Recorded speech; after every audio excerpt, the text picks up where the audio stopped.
And I'm here at the Glen in Waterford. The conditions are dreadful. The rain is bucketing down. Well, it looks like this march is going to go ahead. A lot of people came and left, in particular people with kids, because it is bucketing down. I think if this was a sports event, the organisers would definitely have cancelled it.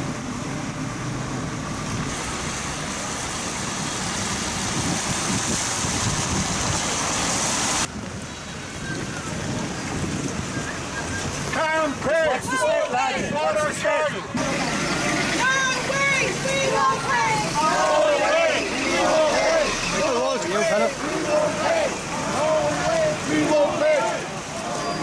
We won't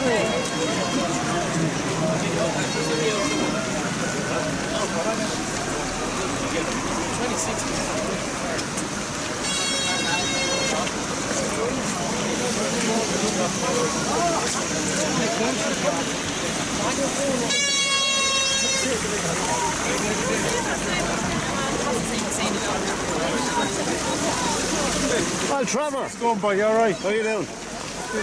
What is that?